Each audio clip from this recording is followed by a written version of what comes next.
नोंथांमोन नेनानै थानाय फेसबुकनि सैनाय बर' सावथुनखौ बादारि फिल्म प्रडाक्शन इउट्युब चेनेलाव साबस्क्राइब खालायनानै नायनो थाखाय गुरैयै खावलायनाय जाबाय।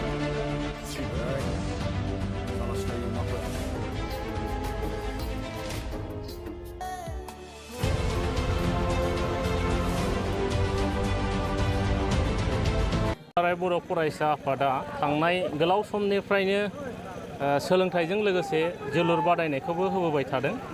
खारना जाहैबाय जोङो सासे सोलोंसाया गावनि देहाखौ रानांगौ जायोबा गेलेनायखौबो नांगौ आरो बेजों लोगोसे मोनसे बाथ्राया जाहैबाय साफ्रोमबो बेक्तियानो समान नंजोबा, सोरबा फरायनायजों थांगोन, सोरबा गेलेनायजों थांगोन, सोरबा मोसानाय मुसुरनाय दामनाय देनायजों थांगोन।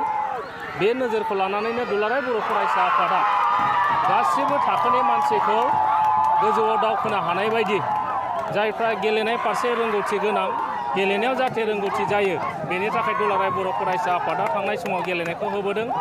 आरो बे गेलेनायखौ होनायनि गुबै खारना जाहैबाय दुलाराय बर' फरायसा आफादनि थांनाय समनि जे गोलाव सम जे सोमावसारनाय, बे सोमावसारनाय दिनै आथिखालसिमबो जायफोर मुंख्लं जालांबाय, बे मुंख्लं बिथांमोनखौ जाहाथे जों रायजो राजाया बावनानै थाङा, बे हिसाबैबो बे दुलाराय बर' फरायसा आफादनि बे जोलुर बादायनाय होनायाव बियो हाबफानानै दङ। आरो जाहाथे जोलुर बादायलायनायनि गेजेरजोंबो गोबां लाइमोनफ्रा जाहाथे गावनि जिउखौ मोजाङै दानो हायो आरो गेलेनायाव जायफ्रा गोसो होगोन बिथांमोना पजिटिभ माइन्डसेट जागोन। दिनैनि तारिखाव समाजाव गुलुं गुजुं माखासे बारहावा बारो, जानाय लोंनाय बायदिसिना जि बारहावा फैयो, बै बारहावानिफ्राय जुदि गोजानाव थानांगौ जायोबा साफ्रोमबो लाइमोनफ्रा बेस्थ' थानांगोन। आरो थिग बेबायदिनो सोरबा फरायनायजों बेस्थ', सोरबा मोसानाय मुसुरनाय, सोरबा गेलेनायजों जुदि बेस्थ' जायोबा अट'मेटिकेलि बियो गावनि लाइफखौ दानो थाखाय सिगांथिं आवगायलांनानै बियो मोजां मोनसे ट्रेन्डजों थांगोन।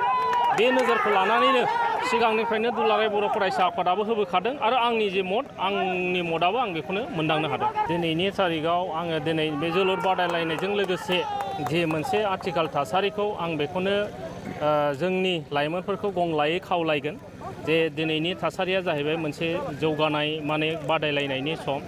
नैबे समाव जोङो बर' हारिया दिनैसिम मोनथाम जोङो सुक्ति खालामफैबाय। दा गतिके नैबे समा जोंनो गोजोन थासारि नांगौ।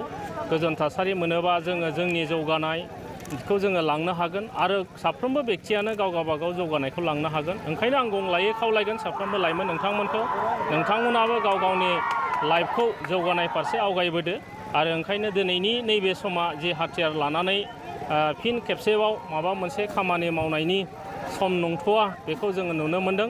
ओंखायनो जाहाथे गासैबो लाइमोन नोंथांमोनखौ जोङो खावलायगोन, नोंथांमोनाबो जाहाथे नैबे गोजोन समाज दानायाव, जोंनि बिटिआरखौ गोजोन हिसाबै दानायाव नोंथांमोनाबो जाहाथे आवगायबोयो, आंनि फारसेनिफ्राय आङो गंलायै खावलायहरबाय। गेलेनायजोंथ' थांनानै थानायनि राहाया दङ। दा गतिके नोंथांमोना मिन्थिबाय बावैसो जोंना जे आर्चार सन्जय बर' आरो लोगोसे बक्सार जमुना बर' बिथांमोनाबो आसाम सरकारनिफ्राय जोंहा एक्साइज इन्सपेक्टर हिसाबैनो मोननो हाबाय। ओंखायनो जोङो गार्जेन बिथांमोननोबो जोंनि लाइमोनफ्रा इनसियर्ड होनांगोन। खारन जोङो गेलेनो ओंखारलांनानै जोंनि आखलफोरखौ मोजां दानो हायाबा, जों फेलार जायोबा गार्जेनफ्रा बादा होगोन।